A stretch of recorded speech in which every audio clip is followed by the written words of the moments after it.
O novo Código de Processo Civil, os artigos 156 a 164. Texto de José Tessaimer, narração de José Tessaimer e Alessandra Gauer. Do perito, do depositário e do administrador, do intérprete e do tradutor. Dispõe o artigo 156. Artigo 156. O juiz será assistido por perito quando a prova do fato depender de conhecimento técnico ou científico. O perito precisa ter habilitação legal e estar inscrito no cadastro organizado pelo respectivo tribunal. Somente não havendo na localidade perito inscrito no cadastro é que o juiz pode nomear perito de sua livre escolha. Parágrafo 1º. Os peritos serão nomeados entre os profissionais legalmente habilitados e os órgãos técnicos ou científicos devidamente inscritos em cadastro mantido pelo tribunal ao qual o juiz está vinculado. Parágrafo 5º.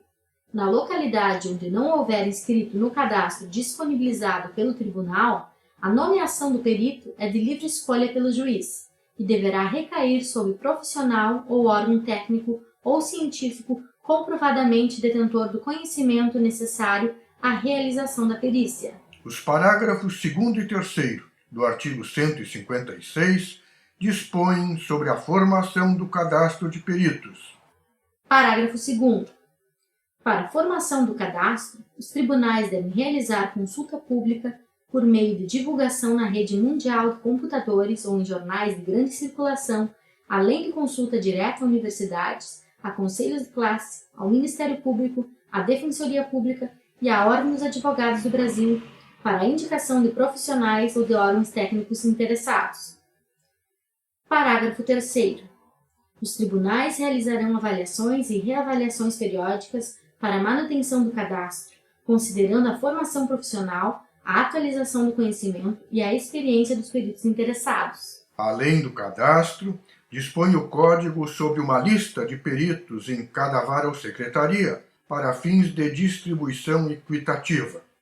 O artigo 157, parágrafo 2º, dispõe: será organizada a lista de peritos na vara ou na secretaria com disponibilização dos documentos exigidos para a habilitação à consulta de interessados para que a nomeação seja distribuída de modo equitativo, observadas a capacidade técnica e a área de conhecimento. Aplicam-se ao perito os motivos de impedimento e de suspeição estabelecidos para o juiz, estabelecendo o parágrafo 4º do artigo 156 que, para fins de verificação de eventual impedimento ou suspeição, órgão técnico ou científico nomeado para a realização da perícia deverá informar ao juiz os nomes e os dados de qualificação dos profissionais que realizarão a tarefa.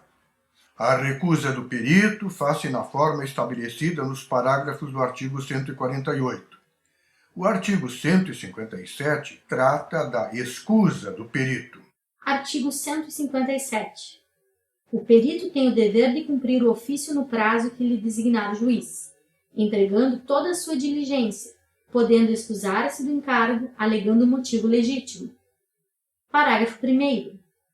A escusa será apresentada no prazo de 15 dias, contado da intimação, da suspeição ou do impedimento supervenientes, sob pena de renúncia ao direito a alegá-la. O artigo 158 dispõe sobre a responsabilidade do perito. Artigo 158.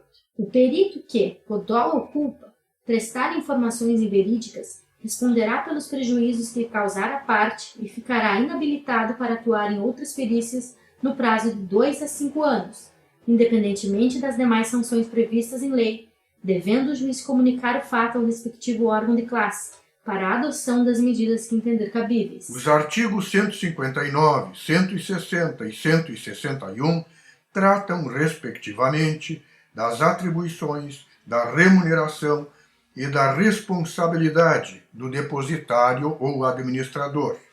Artigo 159.